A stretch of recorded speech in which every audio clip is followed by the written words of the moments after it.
Ka Dr. DD Lapang Foundation ka kunhuan ka badan ni ka thong ban panbha bat kantiu ki emlang salang hakathan Ribhoi district dak ba ai chingrap syaki pajba habun ki benta ki bakidang kam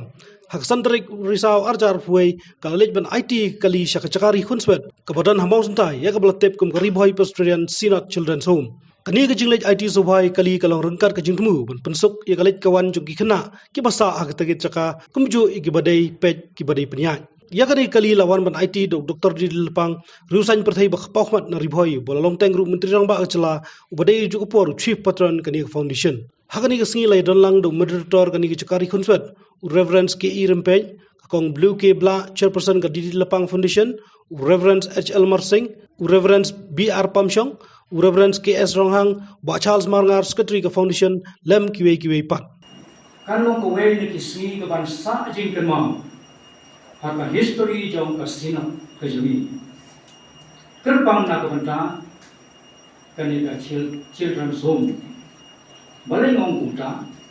kadaw kolong baya kanila program JIT Pakshipti ya kanila tari thuma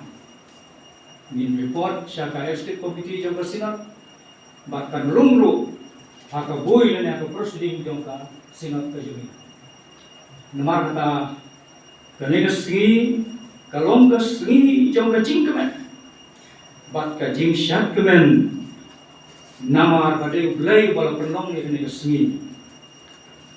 bangilah bantuan hari ni jaka.